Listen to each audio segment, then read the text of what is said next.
Lurking in the shadowy depths of the ocean, a new titan has emerged from the shipyards of Russia, heralding a potentially unsettling shift in naval warfare.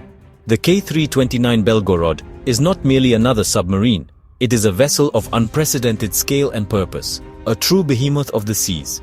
At over 184 meters in length, it holds the title of the world's longest operational submarine, surpassing even the legendary Soviet-era Typhoon-class submarines.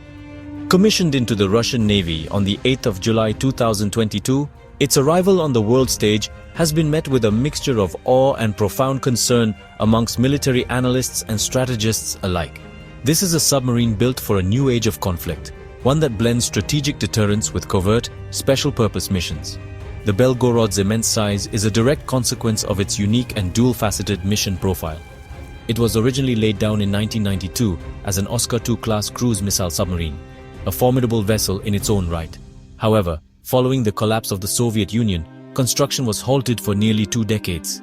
The project was revived in 2012, but with a radically different design under the designation Project 09852. The submarine's hull was lengthened to accommodate its new fearsome payload and its role as a mothership for deep-sea submersibles. This redesign transformed it from a conventional weapons platform into something entirely different. A special-purpose vessel designed to project power in ways previously confined to the realm of fiction. Powered by 2 state-of-the-art nuclear reactors, the Belgorod possesses nearly unlimited endurance, capable of remaining submerged for months at a time and traversing the globe without surfacing. Its top speed is estimated to be over 32 knots, allowing it to rapidly deploy to any ocean basin on the planet. Unlike most submarines, which operate under the direct command of the regular Navy, the Belgorod is operated on behalf of Russia's main Directorate of Deep Sea Research, or GUJI. This secretive organization is often compared to a naval intelligence agency, adding a thick veil of ambiguity to the submarine's true command structure and ultimate objectives, further unsettling Western observers. The sheer existence of the Belgorod represents a significant technological and strategic statement from Moscow. It is considered a 5th-generation submarine, a classification that underscores its advanced stealth capabilities, sophisticated sensor suites, and its revolutionary armament. Its reinforced lower rudders are a subtle but telling design feature, specifically engineered to allow the massive vessel to rest securely on the seabed while conducting clandestine operations. This capability, combined with its other features, makes the Belgorod a uniquely versatile and dangerous platform, a true titan of the deep, whose full potential is only now beginning to be understood by the world. The primary reason for the Belgorod's global notoriety is its main armament, the Poseidon autonomous torpedo. This is not a conventional torpedo, but a revolutionary new class of weapon, often chillingly referred to as a Doomsday device.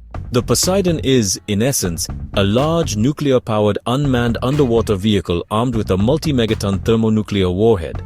The Belgorod is designed to carry up to 6 of these devastating weapons, each one capable of inflicting catastrophic damage on a scale that is difficult to comprehend. Its purpose is to provide Russia with an ultimate deterrent, a weapon that promises absolute retaliation in the event of a first strike against the nation. What makes the Poseidon so particularly terrifying is its combination of stealth, range, and destructive power. Being nuclear-powered, its range is virtually unlimited, allowing it to be launched from thousands of miles away and traverse entire oceans to reach its target. It is designed to travel at high speeds at extreme depths, making it exceptionally difficult for existing anti-submarine warfare systems to detect and intercept. This ability to bypass all current missile defense systems, which are designed to counter threats from the air and space, is what makes it a game-changing strategic weapon. It creates a new vector of attack that the West is currently ill-equipped to defend against. The destructive potential of the Poseidon is staggering. Its warhead is estimated to be as large as 100 megatons, nearly 6,000 times more powerful than the atomic bomb that devastated Hiroshima. Its intended targets are coastal cities, naval bases, and aircraft carrier strike groups. When detonated offshore, its primary effect would be the creation of a massive radioactive tsunami, a wall of contaminated water that would surge inland, rendering vast coastal areas uninhabitable for decades. This apocalyptic scenario is why analysts have classified it as a second-strike apocalypse weapon, designed to ensure that even if Russia's land-based missile silos were destroyed, it could still inflict unacceptable damage upon its adversary. The deployment of the Poseidon system aboard the Belgorod represents a fundamental challenge to the established principles of strategic stability. For decades, the balance of power has been maintained by a delicate understanding of mutually assured destruction, primarily through ballistic missiles. The Poseidon disrupts this balance by introducing a slow-burning, unstoppable underwater threat. It is a weapon of vengeance, designed to guarantee that no aggressor could ever hope to escape a retaliatory strike. Its existence forces a complete re-evaluation of naval defense strategies and raises the specter of a new and deeply unnerving underwater arms race. Beyond its role as a strategic deterrent, the Belgorod possesses a second, equally concerning capability. It functions as a mothership for a variety of smaller, deep-diving submersibles. This feature transforms the submarine from a simple weapons platform into a versatile tool for clandestine warfare on the ocean floor. Its massive hull contains a specialized docking bay designed to launch and recover these midget submarines, allowing it to conduct a range of secret missions in the deepest and most inaccessible parts of the world's oceans. This makes the Belgorod a formidable asset for intelligence gathering, sabotage, and what is now termed seabed warfare. The primary submersible intended for use with the Belgorod is the AS-31, better known as the Losharik. This is a highly advanced, nuclear-powered midget submarine renowned for its ability to operate at extreme depths, reportedly as deep as 19,000 feet. While the integration of the Losharik was delayed following a tragic fire in 2019, the Belgorod can still deploy other submersibles, such as the Paltus class. These deep-diving assets can be used to carry out missions that are impossible for conventional submarines, such as manipulating objects on the ocean floor with robotic arms, conducting detailed seabed mapping, and deploying or retrieving sensitive equipment from the depths. The potential missions for these submersibles are a source of great anxiety for Western governments and militaries.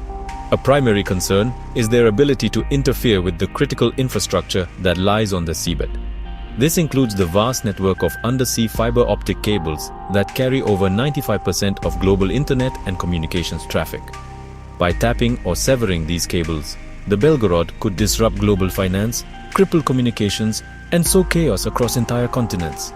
It could also target underwater oil and gas pipelines or the sophisticated sensor arrays like the SOSUS system used by NATO to monitor submarine movements in the Atlantic. This capability for seabed warfare introduces a new and highly vulnerable front in modern conflict. Nations are not adequately prepared to defend thousands of miles of underwater infrastructure scattered across the ocean floor. The Belgorod's ability to covertly deploy assets to these remote locations gives Russia a powerful asymmetric advantage. It can threaten an adversary's economic and military lifelines without ever firing a traditional weapon, conducting acts of sabotage that could be difficult to attribute definitively. This makes the Belgorod not just a weapon of war, but a potent instrument of gray zone conflict and geopolitical coercion.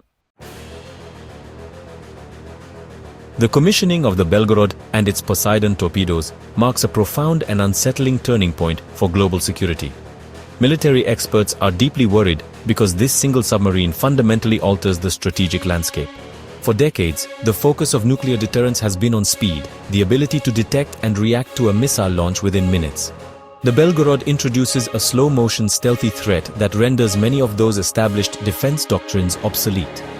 Its ability to strike from the depths, bypassing layers of sophisticated radar and satellite defenses, creates a vulnerability that has not existed for over half a century.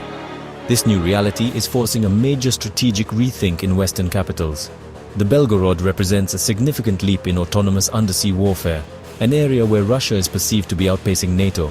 The challenge is not merely technological, but also conceptual. How does one deter a weapon that is designed as the ultimate tool of retribution? How can nations defend against an attack that could originate from any point in the vast, opaque underwater realm? The submarine's dual-use nature, as both a strategic doomsday platform and a tool for clandestine seabed warfare, makes it a uniquely destabilizing force in international relations. The emergence of the Belgorod and Poseidon will almost certainly trigger a new arms race, this time beneath the waves. Nations will be compelled to invest heavily in developing new anti-submarine warfare technologies, deep-sea surveillance systems, and their own autonomous underwater weapons to counter this threat. This competition could lead to a more crowded and contested undersea environment, increasing the risk of miscalculation and accidental escalation. As more autonomous systems are deployed in the oceans, the potential for an incident to spiral out of control grows, especially in an environment where attribution can be difficult and communication is limited. Ultimately, the Belgorod raises troubling questions about the future of warfare and the prospects for peace. Does the development of such apocalypse weapons make the world safer by reinforcing deterrence, or does it make catastrophic conflict more likely by introducing new instabilities? As technology pushes the boundaries of what is possible in warfare, are we entering an era where conflict becomes more autonomous and less controllable? The silent, ominous presence of the Belgorod in the world's oceans serves as a stark reminder that the quest for military advantage continues to produce weapons that challenge our very notions of security and survival.